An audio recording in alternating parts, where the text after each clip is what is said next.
Hey guys, thank you for joining me for today's video, and I hope you are having an amazing 2025 so far. Let's see, am I gonna do a rambly intro today or not? I just want to say, if you're still here with me in 2025, I thank you so much, and I really appreciate your support, no matter how big or small. God, I sound like a broken record every time I say that, but I really do mean it. For today's video, I wanted to be a little bit more of like a catch-up, life lessons I learned through 2024, and things I want to do moving forward in 2025, like New Year's resolutions, that kind of vibe, you know what I'm saying? I'm gonna go against my nature of rambling and just start the video. 2024 was quite the year, to be honest. It was really like one of my first years where I was becoming really settled in my career now as a registered nurse on a behavioral health unit. If you've been following me within the past like several months, you know that I got injured on my unit because when you're working that job, you often have to be put into a violent situation, especially when it comes to mental health, and you're dealing with people who aren't necessarily in the right state of mind. Nursing's just a hard job in general. Every type of nursing is difficult in its own right, but with mental health nursing, it is uniquely challenging in that, unlike certain medical conditions,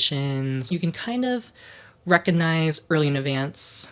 I mean, it can happen unexpected too, but with labs, vital signs, monitors, stuff like that, you can kind of begin to recognize early signs of that. When it comes to behavioral health and mental health, I think, they're one and the same. Behavior can come out of the blue, and it can just take 1 second for someone to escalate, and it becomes a violent and dangerous situation where everyone needs to go hands in. Just the nature of working in mental health and psychiatric nursing. What I've really learned through this experience and like getting injured just over the course of 2024 when this was happening is just like how absolutely important it is to just take care of yourself and put yourself first. At the end of the day, you only get one body, and you spend every second of every day living in that body. And it's really important that you really hone into yourself, take care of yourself, do everything in your power to really nurture your well-being, both physically and mentally. Throughout my life, I've worked extremely hard to get to this point. Like, I know maybe from the surface, people don't automatically assume that I had a rough upbringing. I try my best to look put together, but do I really? Let me know. There have definitely been sacrifices made on my part to get to this point.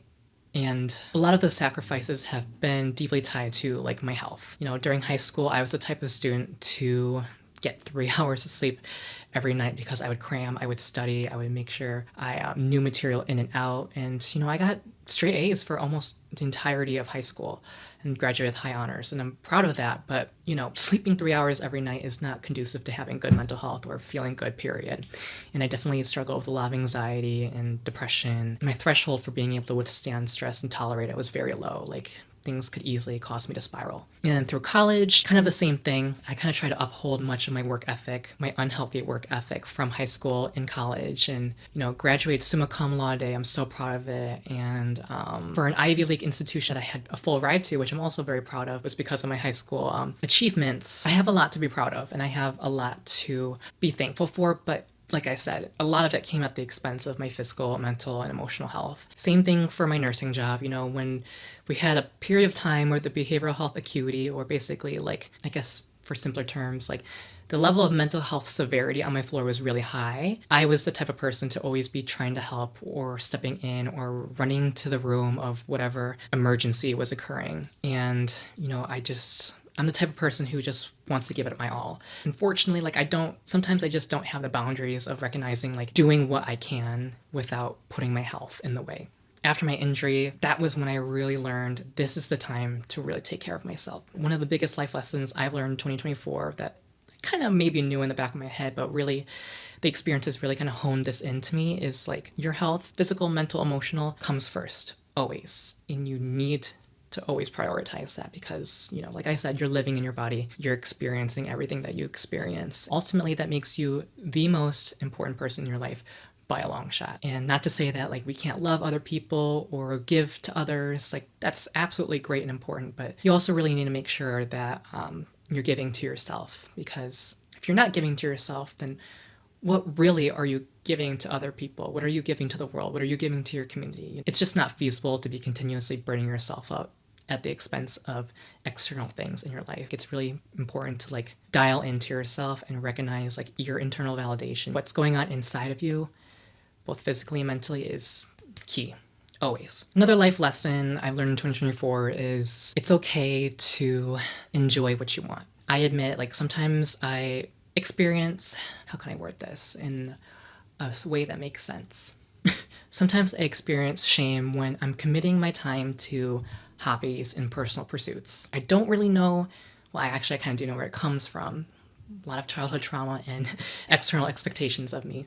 I sometimes feel like I'm wasting my life, I'm wasting my time when I'm pursuing my hobbies and my passions, which I know sounds ridiculous. But the thing is with me, like, I logically recognize, like, if what I'm thinking or feeling is actually grounded in reality, or if it makes any sense from a rational, logical perspective. But I'm still very young, and I've only had a few years of independence, so a lot of the things that happen when you grow up in a household or environment that dictated a lot of who you were at the time, it does follow you a little bit into your early adulthood, if not for the rest of your life. And it potentially could be a long-term, if not lifelong, I don't want to say struggle, but journey of the lingering after effects of that. And especially once I got injured and I wasn't on the go all the time, because nursing's crazy difficult and you're committing a lot of your time to that job, I didn't really have the time to like sit and reflect or allow these random thoughts to pop into my head. Once I got injured and I was taken out of work because, my injury was serious, that was when things slowed down a little bit in terms of the pace. And I guess you could say my mind and things from my past were slowly catching up to me. And because I had been on the go so much, I had so much ambition,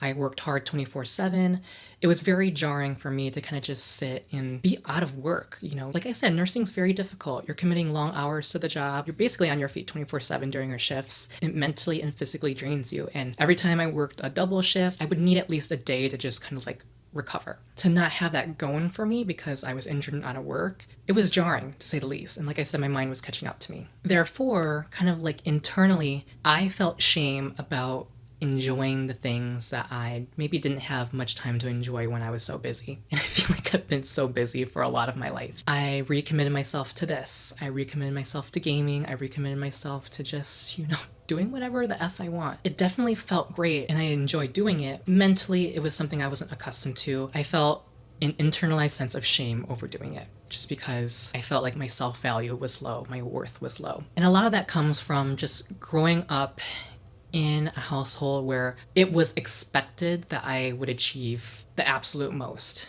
It was expected that I would always be pushing myself to my limits, to be getting straight A's all the time, to be a trophy son, I guess you could say, from my immigrant mother, who, if you don't know, emigrated from Vietnam to the United States after the Vietnam War, thanks to my uncle and my aunt who helped sponsor her. Then there was also the pressure of being, the only person in my family from Vietnam that had the opportunity to go here to the United States to pursue a better life. So I felt a lot of pressure to uphold what was expected of me, to justify why I was here in the first place, why I was granted this opportunity to pursue education and live a comfortable life in the States. And not to say that my life growing up was comfortable, but it was expected that I would work hard, have goals that would then be able to achieve that kind of stability to then be comfortable. And also considering the fact that I'm gay, which is something that I can't control and is just inherent to who I am. For a long time, I felt shame about that too, and I felt like I needed to do even more to prove myself or prove my worth, because for the longest time I felt like that was, I lost aura points because I was gay, you know what I'm saying? I felt like my worth was lower because I was gay, and I don't believe that anymore, for sure. And my sexuality has deeply impacted who I am today, and I'm so proud of who I am today because, you have to navigate so many challenges and hurdles, and unfortunately, also psychological and emotional abuse from homophobic Asian parents, like my mom at the time.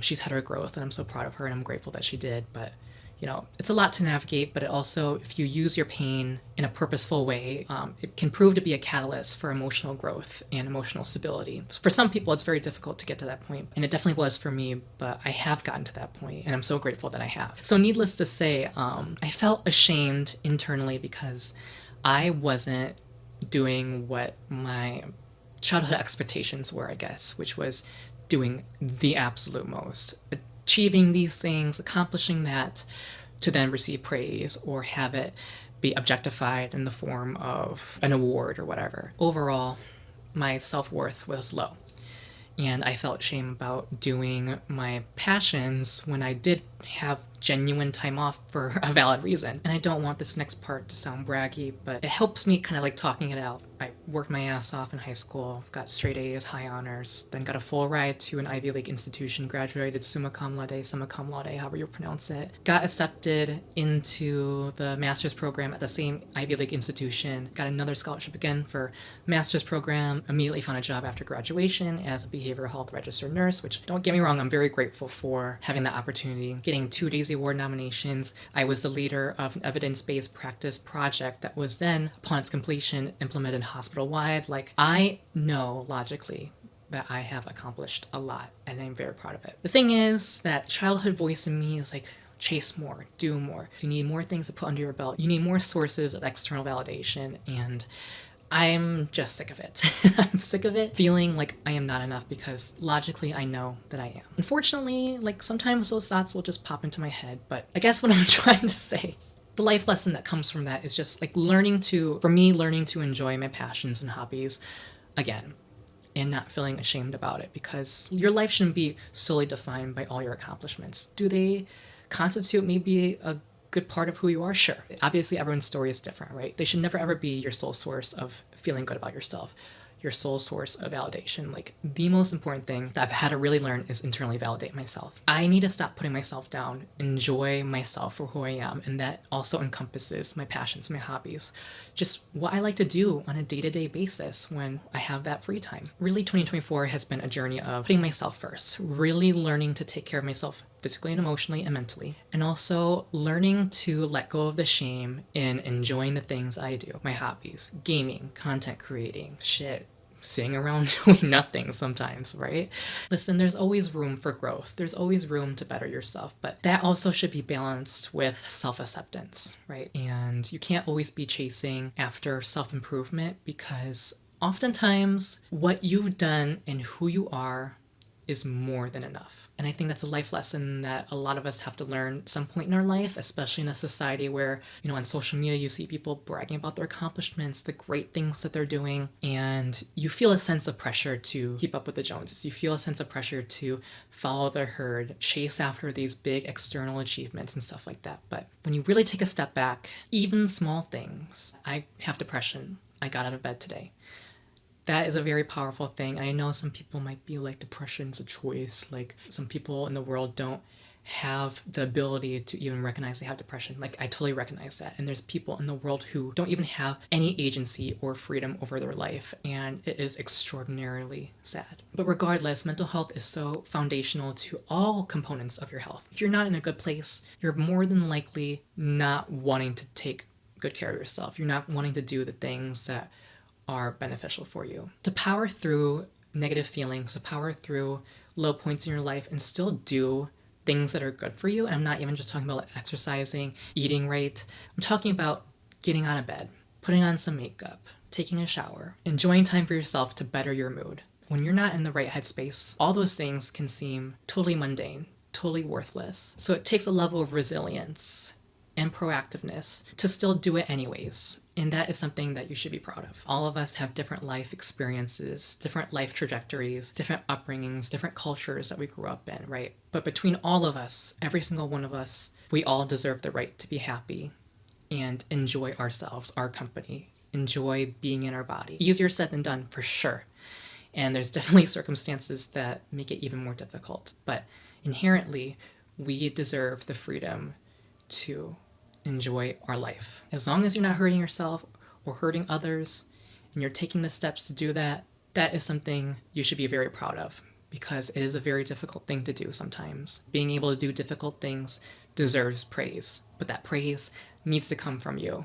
I don't want this video to be super duper long, so I just want to talk about maybe things I'm doing moving forward into 2025 and kind of maybe a little bit more of a catch up. As much as I value putting out practical advice that people can use in their everyday life, it's important that viewers themselves take the initiative to understand, like, is this actually applicable in my life or not? And kind of hone in and analyze their own story, because we all follow different life paths, right? I think with that comes the importance of also being down to earth and sharing a little bit about yourself so people who care enough can understand the person that is, you know, sharing that advice. I do have my own struggles that I go through, and I do have things I need to figure out, and I do have uncertainties and stuff like that, regardless of whatever I've achieved or accomplished. So going into 2025, you know, I'm still At the moment, I'm filming this out of work, and I'm not a big fan of talking about work all the time, but it is very integral to who I am, just simply what I do. I'm an adult. I'm also in school, like grad school at the same time. At this moment in my life, just kind of somewhat fundamental to me. Do they define me? Hell no. I don't think your career should ever define you, but they are still integral parts of my day-to-day life. So when it comes to work, I'm still out of work at this time, but my doctor has cleared me for full duty. So within a few days, I will be going back to work and resuming my nursing position. Currently full-time because that was the arrangement that I had when I was initially injured, and they just kind of keep that when you come back from a workman's comp case like this and an injury. I had interviewed in December for an outpatient behavioral health position that was part-time. And I was like, oh my God, it almost feels like everything's coming together. Like I've been looking for an outpatient behavioral health position at the same hospital/facility that I work at. Maybe things are really on the up for me. I had an interview and it went amazing.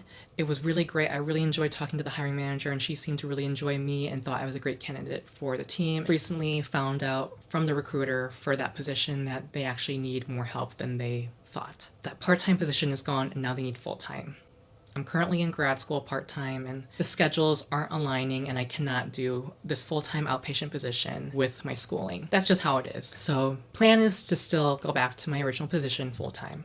I'm hoping that I can switch to per diem, which you only work a few shifts every so-and-so number of weeks. And I'm really hoping that I can have this discussion with my manager about switching to that, because the nature of this job can be inherently dangerous sometimes, right? I'm a shining example of that, and there's plenty of other people that have been hurt too. And it's something that my doctor, my physical therapist, and my academic advisor all agree that is probably not best for my long-term health. I'm just putting myself in a very precarious position by going back to work full time. So I'm hoping I can have a discussion with my current manager about going per diem and just changing up my arrangement of hours, because yeah, working 36, technically 39 hours a week with how long I'm at the hospital in such a potentially dangerous nursing position, when I've already suffered this injury, it's very, very risky. And I cannot afford another setback or risk aggravating my injury that is going to be chronic to some extent. So I have a lot of things coming up that I have to consider. But the thing is, like, if it doesn't work out, that's okay. I've worked my butt off. I've saved up a lot of money. I earned a full ride scholarship for my undergrad, which has helped me out tremendously. You know, I almost want to say it is a privilege because yeah, I guess it is at the end of the day, like I had my schooling paid for, but I don't even know if people understand how much of myself I had to give to be able to achieve that. Now more than ever, with everything that happened in 2024 and everything I've really learned in 2024 and really became ingrained with me, and now that I'm carrying into 2025, I have become fully aware as to the importance of my health. There is nothing more important than my health. Even in the worst case scenario that I need to quit, everything will be okay. I only have a little over a year of my graduate nursing studies left, and I'm about to start clinicals anyways later this year, so I probably wouldn't even be able to work part-time even, because full-time clinicals at the graduate level is basically like a full-time job. But I'm grateful for the time frame in which things worked out, and I'm grateful for the opportunities I was given before that have allowed this situation I'm in to be better. Practicing gratitude is so important, and it's easier said than done sometimes, but with dark times, low moments, there's usually almost always a silver lining. You know, I'm pursuing a career as a psychiatric nurse practitioner, and I'm getting really close to it. And hey, I have 1.5 years, almost 2 years of clinical experience with nursing.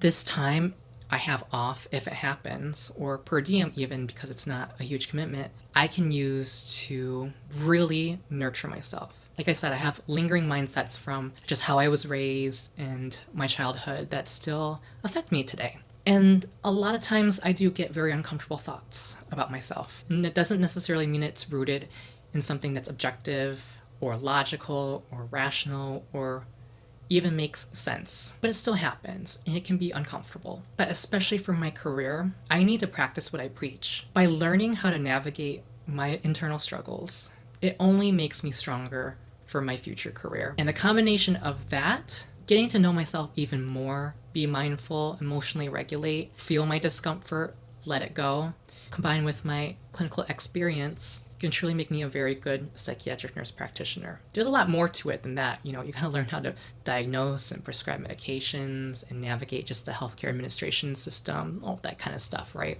But certain fundamentals of it like that I can develop through this experience. So yeah, with all that being said, I gotta practice what I preach to become an even better future psychiatric mental health nurse practitioner. It doesn't diminish the fact that this still has been a challenging time in my life. We all have our challenges, right?